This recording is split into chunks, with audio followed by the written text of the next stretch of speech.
à vous, chers téléspectateurs. Bienvenue sur la chaîne du Royaume des Cieux, sur Ciel TV. Vous êtes à votre émission Témoignage, une émission qui vous parle des merveilles de Jésus-Christ pour votre édification, pour notre édification, pour booster votre foi, pour que vous compreniez les merveilles que l'Éternel Dieu est capable d'apporter, de faire dans la vie d'une personne. Et donc, nous recevons sur ce plateau un invité et qui a un témoignage à rendre. Un invité qui vient pour parler de l'expérience qu'elle a eu à vivre avec le Seigneur Jésus-Christ. C'est tout à fait important. C'est pourquoi nous allons tout de suite la recevoir. Mais avant, je tiens à vous parler quand même de ce qu'elle a pu traverser. C'est une dame qui n'est pas à présenter, vous aurez l'occasion de la connaître. Et donc, elle a traversé des moments difficiles dans sa vie d'enfance. Elle a aussi vécu des moments très douloureux après qu'elle ait perdu son mari et qui lui a fait vivre des situations, c'est-à-dire totalement un enfer, à telle enseigne que c'était le désespoir qui s'installait dans sa vie. Mais comme vous le savez, le Seigneur Jésus l'a dit, et que je suis avec vous tous les jours. Invoque-moi au jour de la détresse, et je te délivrerai, et tu me glorifieras. C'est dans ce cadre que nous la recevons aujourd'hui. Et donc, vous avez avec nous sur ce plateau la chantre Lia, qui vient pour nous parler de son témoignage. Je vous invite, chers téléspectateurs, à prêter vraiment attention à tout ce qui va être dit, parce que cela pourra certainement booster votre foi, apporter encore beaucoup de choses dans votre vie. Bonjour, chantre. Shalom, bien-aimés. Shalom à tous les téléspectateurs de Ciel TV. Que le Seigneur vous bénisse. Amen. Alors, il y a des téléspectateurs, on a parlé de chantre, certainement qui peut-être ne vous connaissent pas. Ils entendent certainement votre chant. Ils ne savent pas exactement qui est Lia. Alors, est-ce que vous pouvez aujourd'hui vous présenter à l'état civil, à nos téléspectateurs? Oui, bien sûr. À l'état civil, c'est Lia Géraldine Fleur, à l'état civil. Okay. Lia Géraldine Fleur. Je suis de l'Ouest, je suis Nyambois. Ok. Bien, voici, chers téléspectateurs, vous avez en face de vous votre chante qui vient partager son expérience avec vous. Alors, dites-nous, Lia, dis-nous aujourd'hui, alors je sais que le Seigneur a fait des choses merveilleuses dans ta vie, mais de quoi est-ce qu'il s'agit concrètement? Qu'est-ce qui s'est passé dans ta vie? Oui, il y a eu beaucoup de choses que le Seigneur a fait. Aujourd'hui, quand je vois là où je suis, je comprends que Dieu a tellement fait dans ma vie. Parce que depuis mon enfance, j'ai vécu des moments difficiles. Je suis Lia Géraldine Fleur, à l'état civil, et je suis l'aînée de ma famille. Avant moi, il y avait une grande sœur qui est décédée. Et la situation a commencé à être compliquée. Un jour, nous nous sommes réveillés, j'avais 12 ans, et j'avais des petits frères, j'ai encore des petits frères. Quand nous sommes réveillés, maman a piqué une crise de folie. Et c'est là que les situations difficiles ont commencé dans nos vies. Il fallait que, non seulement j'ai perdu la grande sœur, et maman venait de piquer une crise de folie qui s'empirait de jour en jour. Et voilà papa qui a perdu aussi son travail, son boulot. Et alors, donc c'était difficile. Ok, donc vous êtes en train de dire que vous avez, toutes ces situations-là sont arrivées au même moment? Oui, dans la même année. À cet âge de 12 ans? 12 ans. Donc du coup, vous restez la plus grande, des enfants. Voilà, je suis restée comme la plus grande des enfants, plus que la plus grande est décédée. Oui. Et maman venait de piquer une crise de folie. Il fallait maintenant porter le fardeau des petits frères. Il fallait être maman, en même temps grande sœur. Et c'était difficile. Parce que comment faire pour soutenir moralement mon papa, qui venait de perdre son emploi, qui a son épouse qui est devenue folle, abandonnée de tout le monde. Et c'était vraiment difficile. Il fallait trouver de quoi manger pour mes petits frères. Quand ils étaient malades, il fallait se rappeler quels médicaments maman allait couper pour soigner telle maladie. C'était devenu difficile parce que à l'âge de 12 ans, un enfant a besoin de jouer avec ses amis.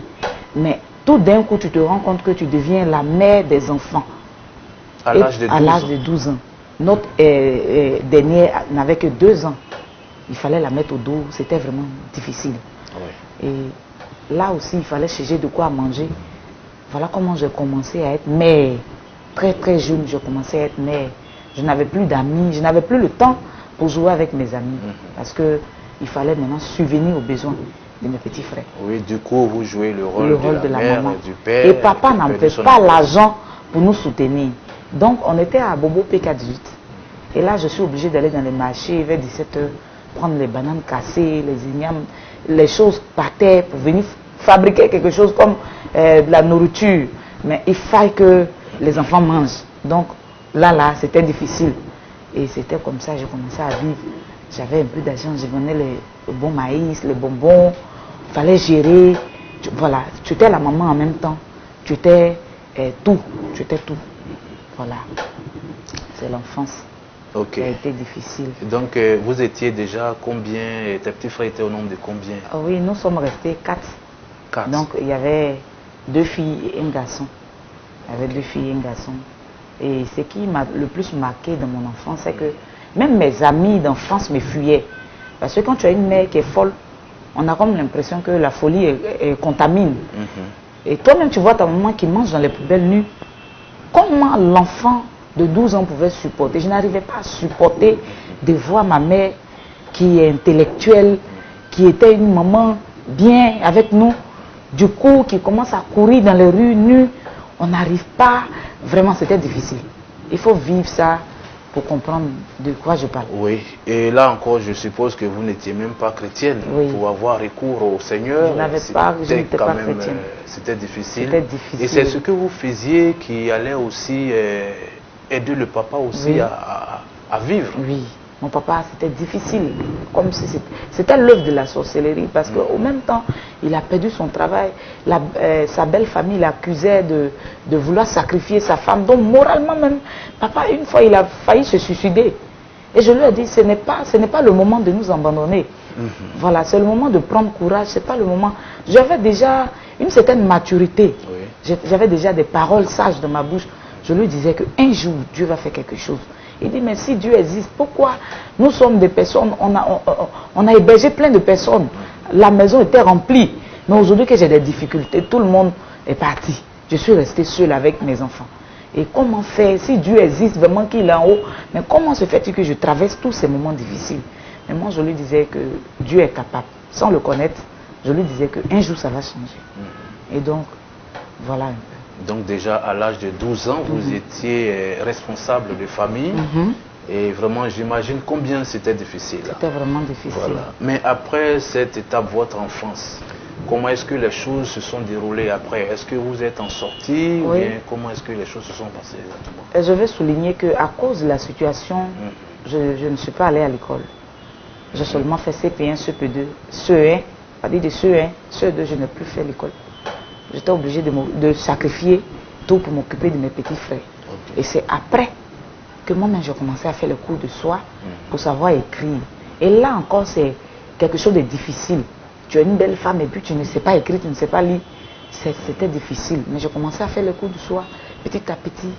Voilà. Et ça, c'est quelques années plus tard? Quelques années plus tard. Quelques années plus tard. Et là, c'était à quel âge déjà? À partir de 17 ans.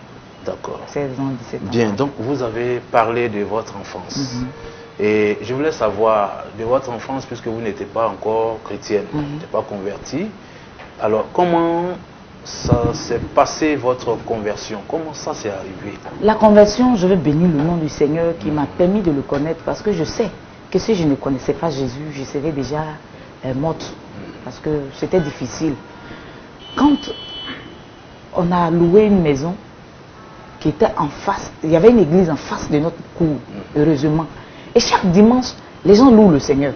Pendant que nous, on pleure tous les jours, il y a des gens qui louent le Seigneur. Mais ça m'a touché. Il dit, mais comment eux, ils n'ont pas de problème ou quoi? Comment quelqu'un peut passer son temps à chanter, à danser, pendant que nous, on vit nos réalités ici, eux, ils louent le Seigneur. Donc, un jour, par curiosité, je suis rentrée dans l'église. L'objectif, ce n'était pas d'aller accepter le Seigneur, mais j'avais besoin d'avoir un peu de joie. J'avais besoin de me sentir bien. En tant qu'enfant, j'avais besoin de... Donc, j'ai ramassé tous mes petits frères ce jour-là. On s'est lavé, on allait s'asseoir à l'église. On nous a présenté, c'était vraiment bien. Depuis ce jour, je n'ai plus quitté la maison de Dieu. je me suis sentie vraiment bien. Et ça, c'était déjà à quel âge? Oui, à partir de 14 ans, 15 ans. Donc, disons 2 ans après, 2 ans tous après. ces problèmes que vous 14 ans, avez 15 vécu. ans. Oui. Oui. À partir de 14 ans, 15 ans. Et là, j'ai intégré en même temps un groupe musical. Je me rappelle, on cherchait des enfants de 14 à 15 ans pour faire un concours à l'église baptiste Œuvre Mission, un concours de louange. Et moi, j'aimais tellement la louange, j'aimais tellement l'adoration, mais je n'avais pas une belle voix. Donc je leur ai dit que, heureusement, il n'y avait pas assez d'enfants ce jour-là aussi qui avaient l'âge. Donc ils étaient obligés de me prendre. Et moi, à cause de ma voix, on a été dernier. Parce que je ne chantais vraiment pas bien. Et ça a été encore un autre défi qu'il fallait relever. Donc je commençais à me former petit à petit parce que j'aimais vraiment la louange, j'aimais vraiment l'adoration. Jusqu'à ce qu'aujourd'hui, Dieu fasse grâce et que la voix soit ce qu'elle est aujourd'hui. Ok. D'accord, donc vous partiez à l'église, pas dans le souci d'accepter le Seigneur parce que bon, peut-être que vous n'en savez rien, mais vous allez juste parce que vous sentez que les gens là-bas étaient dans la joie, donc il fallait aller juste pour noyer ces soucis. Voilà, maintenant arrivé là-bas, qu'est-ce qui a touché, qu'est-ce qui a fait que vous êtes resté dans l'église et pour continuer la marche? Ce qui a fait que je suis resté dans l'église, c'est les frères et sœurs. Oui. J'avais trouvé une famille dans le Seigneur. On se rendait visite. J'avais commencé à ignorer que j'étais la fille d'une folle. J'avais commencé à... Parce que c'était un poids sur moi. Quand quelqu'un te voit de loin, il commence à fuir tes amis parce que ta maman est folle. Donc, pourtant, à l'église, les gens s'approchaient plus de toi. Il y avait vraiment de l'amour. Il y avait la parole de Dieu qui me transformait au fur et à mesure. Le Seigneur me faisait du bien au travers de la louange, l'adoration. J'avais trouvé une famille. Je savais où aller quand j'avais besoin de rendre visite à quelqu'un. Et à tout moment aussi, on me rendait visite. Voilà comment je pris l'engagement réel de me convertir, d'accepter Jésus, de marcher vraiment dans les pas du Seigneur. Et voilà un peu comment la véritable conversion, savoir qui est Jésus est arrivée. Ok. D'accord. Donc, à partir de là, tout s'est bien passé. Tout s'est bien passé. Et jusqu'à aujourd'hui, et tout ça. Non. À partir de là, Dieu m'a fait grâce après, à 20 et quelques ans, je me suis mariée.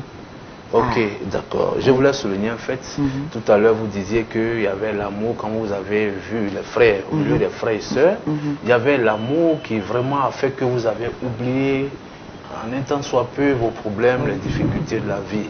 C'est ça? Oui. Ok. Alors, chers téléspectateurs, nous sommes ici avec la chanteuse Lia, comme nous l'avons présentée au départ. Et il faut le dire, elle vient de parler de son enfance, les difficultés qu'elle a connues, qu'elle a vécues. En tout cas, perdre l'emploi, le père qui perd son emploi, la mère qui pique une crise et qui devient du coup folle. À l'âge de 12 ans, elle se sentait déjà responsable de famille. Imaginez combien c'est difficile. Et de se rendre au marché, ramasser, je crois, des pots de bananes et tout ça, et des débris pour venir faire quelque chose et nourrir sa famille. C'était difficile. Mais arrivée à l'église qui était près de chez elle, elle s'est sentie entourée de cet amour. Pour dire qu'aujourd'hui, l'amour que nous manifestons envers l'autre est quand même est vraiment important. C'est pourquoi le Seigneur nous conseillait bientôt, bien sûr, d'avoir l'amour. Et l'amour est le plus grand des commandements. Et cet amour a apporté une délivrance quelque part dans sa vie. Mais est-ce que ça s'est arrêté là? Nous allons toujours suivre la suite avec notre invité du jour. Et comment ça s'est passé après le chantre? Vous avez accepté le Seigneur. J'ai accepté le Seigneur, ma vie chrétienne. Voilà. J'étais bien, j'étais à l'aise. Le Seigneur m'a fait la grâce de me marier jeune. Oui. Quand je me suis mariée, j'ai épousé un pasteur qui était un frère, un père spirituel, un encadreur. Et nous avons eu 2 enfants. Et c'est là maintenant que, après 12 ans de foyer, les problèmes ont commencé. Il a prêché un dimanche. Et le même dimanche à 17h, il est décédé. Et quand après la prédication. Après la prédication. Il a prêché ce jour-là sur la foi, sur l'enlèvement, sur l'arrivée de Jésus. Je ne sais pas pourquoi. Et voilà. Après la prédication, il est mort. Et là, vous aviez 2 enfants. Et on a 2 enfants, une fille, un garçon.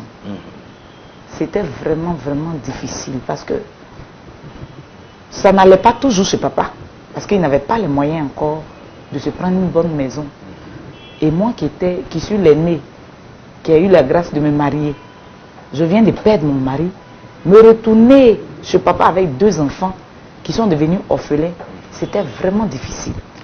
Parce que c'était une situation, c'est là que j'ai compris que la vie n'est pas facile. Et avant sa mort, le Seigneur m'a donné un passage dans le livre d'Ésaïe qui m'a fortifié, qui m'a dit de prendre courage. C'était le samedi et le dimanche il est décédé. Et c'est avec ce passage-là que j'ai pu tenir bon. Quand il est décédé, on n'avait rien, parce qu'on devait la maison. Les hommes de Dieu vivent par la foi. Et donc c'était difficile. Le même moment de son décès, j'étais vidé de la maison et abandonné de tous. Tout ce que j'ai pu avoir après son décès, c'est 10 000. Et avec 2 enfants. 10 000 francs. 10 000 francs, CFA. Qu'est-ce que je peux faire avec ces 10 000 francs? Après, pendant qu'on l'enterrait, je me demandais, mais où je vais partir? Et si on quitte au funérailles ici, après l'enterrement, où je rentre avec les enfants? Quand tout le monde va, chacun rentre chez lui, je fais comment? Les 10 000, je commence par où? Et c'est là que j'ai commencé vraiment à dormir dans des différentes églises. Je ne veux pas compter les églises où je dormis, sur les bancs des églises où j'ai dormi avec mes enfants. Chers téléspectateurs, vous qui nous prenez en marche, sachez que vous êtes à l'émission Témoignage sur Ciel TV, la chaîne du Royaume des Cieux. Alors, nous sommes avec la chantre Lia qui nous rend son témoignage. Il faut dire que les moments qu'elle a traversés n'ont pas du tout été faciles pour elle. Une enfance déjà difficile. Elle retrouve l'espoir avec le Seigneur et frère en Christ, qui l'entourait d'amour. Et avec ça, Dieu lui fait la grâce d'avoir un époux. Elle s'est mariée légalement. Et quelques années qui ont suivi, voilà encore qu'il arrive un autre malheur. Et voilà, retourner dans les problèmes qu'elle avait quittés. Et là, c'est le désespoir total. Alors, dites-nous, après que vous étiez dans les rues, dormi dans les églises, tout ce temps, c'était avec vos 2 enfants? Oui, c'était avec mes 2 enfants, parce que quand on a fini l'enterrement, on m'a remis les enfants carrément. Et je ne savais pas quoi faire. Donc, je commençais vraiment à dormir dans les églises avec les enfants. J'ai fait asseoir mon grand-fils qui a aujourd'hui 10 ans. Je lui ai dit, à partir d'aujourd'hui, tu es un grand garçon. Il peut arriver que maman ne soit pas avec vous. Je peux vous donner à quelqu'un. Vous pouvez dormir partout. Mais dites-vous que Dieu va changer la situation. Donc, prenez courage dès maintenant. Je l'ai fait asseoir, je lui ai parlé comme une grande personne. Et à partir de là, on a commencé à dormir dans les différentes églises. Souvent, je peux te confier mon enfant pour dire, attrape mon fils pour 2 jours, à 3 jours, je reviens. Mais comme je ne sais pas où je vais le mettre, il peut faire 1 mois, 2 mois chez toi, je ne sais. Tu vas m'appeler, je ne sais pas où je vais le mettre. Donc je dis, je viens, mais je ne viens pas parce que je ne sais pas où. Moi-même, finalement, je me suis retrouvée au marché sous une table. Et je commençais à laver, entrer dans les maisons des gens pour laver les habits des gens. Je vais dans des maisons et dire, vraiment, bonjour, est-ce que vous avez des habits sales à laver? Et c'est comme ça que je lavais les habits des gens. Et je pouvais avoir à manger avec les enfants. Voilà un peu. Okay. Souvent, je me lavais dans les douches publiques. Je n'avais plus de repères. Je ne savais plus où aller. Mais la seule chose qui m'a marqué dans cette affaire, c'est que je gardais la foi. Je ne me suis pas souillée. Il y avait des personnes qui me faisaient des propositions. Mais je n'ai pas abandonné la main du Seigneur. Je ne me suis pas donné au péché. Je n'ai pas fui la situation. Au contraire, je prenais mon bois à linge et je rentrais dans les maisons. Je lavais les habits des gens. Même si c'est 500, j'avais à manger avec mes enfants. Dieu me faisait grâce. Souvent, c'est de la téquée simple. Huile rouge avec du sel. C'était leur nourriture sans rien. Ils mangeaient ça quand même. Effectivement. Voilà. Alors moi, ce que j'ai à demander, c'est-à-dire qu'au vu de tout ce que vous étiez en train de vivre, et alors que vous étiez une épouse de pasteur, mais est-ce qu'il ne vous est pas arrivé de dire, mais si Dieu existe, pourquoi je vis cette situation? Est-ce qu'il n'est pas arrivé de douter un jour que Dieu est vraiment Dieu? Est-ce qu'il n'est pas arrivé de penser que, est-ce que réellement Dieu est avec vous? Pour chercher peut-être à abandonner sa main et tout ça. Je vais bénir le don du Seigneur parce que depuis l'enfance, comme j'avais connu des difficultés, le Seigneur m'avait déjà préparé à prendre soin, c'est-à-dire malgré les difficultés, il trouvait quand même une solution. Il me montrait encore sa fidélité, même quand je ne le connaissais pas. Donc quand souvent je me sens découragée et que je pleure, j'ai toujours une voix qui me dit, prends courage, quelle que soit la situation, prends courage. Donc je trouvais toujours ma joie dans le Seigneur. Et ce qui m'a marqué dans cette affaire, c'est que je ne faisais pas pitié. Souvent je viens dans l'église où on m'invite pour chanter. J'ai 2 habits dans un sachet bleu, mais je me mettais bien. Je faisais tout pour ne pas que le nom de Jésus soit sali. Je me mettais bien. Même après le décès, j'assumais la louange, j'assumais l'adoration, et Dieu se manifestait puissamment. Dieu se manifestait. Avec cette situation, ne sachant pas où dormir, tout ça, vous étiez toujours en train de à mon poste. Servir en tant que chantre à l'église. Même dans l'église où je dormais, sur les bancs, dimanche je m'arrange pour être propre comme tous les autres. Et j'assume la louange, j'assume l'adoration. Personne ne savait que ça n'allait pas. Beaucoup de personnes ne savaient pas que ça n'allait pas. C'est ce que j'ai voulu demander. Est-ce que les chrétiens de cette église-là savaient en ce moment que vous viviez toutes ces difficultés? Tu sais, quand tu traverses les moments difficiles et que c'est pour la gloire de Dieu, Dieu endurcit le cœur de même des personnes qui sont bonnes. Sinon, mon mari était pasteur. Oui. Je suis allé vers certains hommes de Dieu même pour m'aider. Plus que j'ai un métier d'esthétique. Vraiment, j'ai été déçu. Mais le Seigneur m'a relevé. Pour dire quoi? Malheur à celui qui met sa confiance en l'homme. Dieu, il fait tout pour que tu sois attaché à lui, quelles que soient les situations. Et j'ai appris à compter sur le Seigneur. Ce qui m'a donné la force de me relever, quelle que soit la situation. Donc, j'ai préféré aller laver les habits des gens, laver les douches publiques des gens. Forcément, comment mes enfants auront à manger, quelle que soit la situation. Même 500 francs, c'était quelque chose de grand pour moi. Voilà. Donc, je n'ai pas baissé les bras. Au contraire, ça a augmenté ma foi parce que je voyais l'homme de Dieu même dans les difficultés. Quand ça n'allait pas, il me dit, chérie, Dieu est fidèle. Dieu est fidèle. Et c'est quelqu'un qui disait ça et qui est mort, laisser ses enfants avec son épouse, il n'y avait pas de raison que Dieu m'abandonne. Donc, je me disais qu'il y avait forcément de l'espoir pour moi. Voilà. Effectivement. Alors, comme il le dit dans la parole de Dieu, il dit « Invoque-moi au jour de la détresse, je te délivrerai et tu me glorifieras ». C'est le cas pour notre invité, certainement avec tout ce qu'elle a vécu. Je crois que le Seigneur a dû la visiter à un moment donné de sa vie. Alors, après avoir vécu toutes ces situations, est-ce que la situation est restée telle, c'est-à-dire dormir dans les églises, ou encore il y a eu un changement? Oui, il y a eu un changement. Voilà. Une fois, j'étais encore couché dans les églises, en train de dormir, priant aussi. J'étais en train de prier. Et il y a un frère, parce que j'étais déjà responsable du groupe musical au temps de mon mari. J'étais déjà, quand il y a des croisades, j'assurais le groupe musical, je faisais la louange et l'adoration. Donc, il y a beaucoup de personnes qui me connaissaient comme ça. Et il m'a appelé pour dire, ah, il y a un mariage à Soubri. Est-ce que tu peux partir? Il dit, oui, je peux partir. Il dit, mais c'est 35 000 francs. Soubri est loin. J'ai dit, je peux partir parce que ça faisait plus d'1 an, je n'avais pas encore vu même 20 000 de mes propres yeux. Donc, quelqu'un me parle de 35 000, c'était des millions pour moi. Donc, j'ai dispersé les enfants, départagé les enfants dans différentes familles. Et je suis partie, parce que les enfants ne pouvaient pas rester dans l'église. Je leur ai dit c'était pour 3 à 4 jours. Et je suis partie. Quand je suis partie, effectivement, ça s'est bien passé. On m'a redonné, quand j'ai fini de chanter, on m'a donné les 35 000. Quand on m'a donné les 35 000, je n'ai pas dormi ce jour-là. Parce que je me disais que c'était un nouveau départ. Comment faire pour que ces 35 000 francs-là changent ma vie? C'est à ça que je pensais maintenant la nuit. Ouais. Je pensais, il faut faire un commerce. Mais si tu fais un commerce, toi, tu n'as pas de lieu pour dormir. Tu vas rester où pour vendre? Donc, c'était difficile. Il fallait réfléchir à faire quelque chose. Donc, je me suis rappelé que du vivant même de mon défunt époux, il avait pensé qu'on fasse sortir un album. Donc, j'ai appelé le frère qui m'a mis en contact pour le mariage là, pour lui dire, lui, il a déjà un chante. Il a un album sur le marché, Salmon C, que je bénis ici sur l'antenne. Je l'ai appelé, j'ai dit, ah, j'ai eu les 35 000 francs, mais il faut que ma vie change à partir de ces 35 000. Il dit, mais dans les studios, même 100 000 francs ne peut pas faire un arrangement. Donc 35 000 là, ça ne peut pas. Je dis, si Dieu peut faire quelque chose, aide-moi. Et donc, on a appelé celui qui l'avait arrangé dans le temps. Quand je suis arrivé à Abidjan, sur le champ, je suis parti aux 2 plateaux et on a vu l'arrangeur du nom de Manu. Et je lui ai tout expliqué.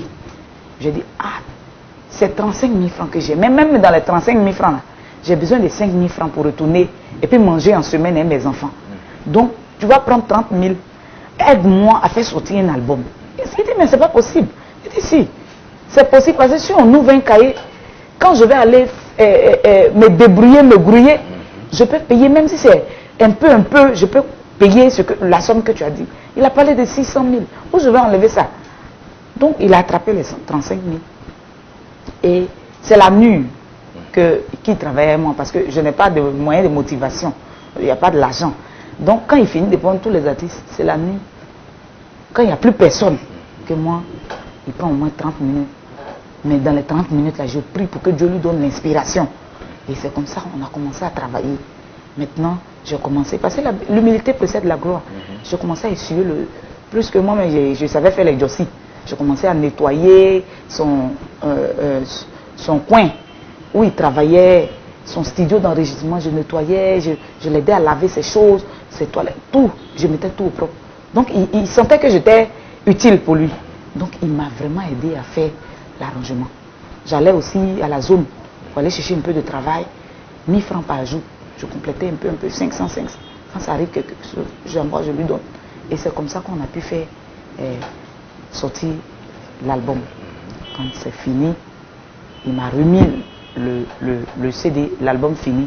Où je vais rentrer maintenant pour dupliquer les CD, pour que vraiment on sache qu'il y a une chance qui est sur le marché qui fait sortir CD. J'ai dit, mais si Dieu a commencé avec moi dans la poussière jusqu'à aujourd'hui faire sortir un CD, c'est que je n'ai pas besoin d'attendre un producteur forcément, ou bien je n'ai pas besoin de me salir pour que l'album sorte. C'est la même chose que j'ai fait. Je suis allé voir encore quelqu'un qui m'a aidé à dupliquer les CD. Le premier CD, il a fait 100 CD. Et je suis parti dans une église, il m'a dit, ah, pasteur, vraiment, essayez-moi, je chante. Je suis chanteuse, aidez-moi. Je veux chanter juste. Et on dit, mais toi, tu es quel chanteur? Non, essayez la voix, vous allez voir. Si c'est bon, vous allez apprécier. Et Dieu a fait, c'était tellement bon qu'ils ont pris tous les CD. Et c'est comme ça que j'ai commencé à dupliquer mes CD. Au niveau aussi des clips, j'ai commencé à vendre les CD. Et aujourd'hui, Dieu m'a fait grâce. J'ai pris une maison pour que mes enfants soient à l'abri. Aujourd'hui, je suis chantelière sur les antennes, par-ci, par-là, sans producteur. Une veuve qui perd son mari, avec 2 orphelins sous la main. Et voilà, si Dieu a fait pour moi, c'est qu'il peut le faire pour quelqu'un aussi. Voilà, une veuve qui perd son mari avec ses enfants. Ça n'a pas été du tout facile pour notre chantre, mais il faut dire que c'est un parcours de combattant. Elle n'a pas baissé les bras, elle ne s'est pas découragée pour dire qu'elle allait se livrer à d'autres pratiques pour se faire de l'argent ou encore pouvoir nourrir ses enfants. Mais elle a su garder sa confiance en notre Seigneur Jésus-Christ. Et lui qui savait toutes choses, l'a soutenue pour qu'aujourd'hui, elle soit aujourd'hui cette chantre. Elle a eu ce courage, il a toujours fortifié dans cette étape. Et il faut dire que c'est la grâce de Dieu. C'est pourquoi nous vous disons ici, chers téléspectateurs, qu'il est important de garder sa confiance en l'Éternel. La Bible le dit, humilie-toi sous la puissante main de l'Éternel, il t'élèvera au temps convenable. Il y a eu un temps de souffrance, il y a aussi la fidélité que le Seigneur regarde en nous pour nous élever au temps convenable. Ça a été le cas pour notre sœur, la chantre Lia. C'est pourquoi au temps où elle a traversé toutes ces difficultés, elle a quand même retenu certaines leçons de la vie qui lui a permis aujourd'hui de réaliser un album. Et je pense que toi qui nous suis, qui est dans le désespoir, qui a vécu ou qui vit les mêmes situations que notre invité du jour, c'est le lieu de comprendre que Dieu ne nous abandonne jamais.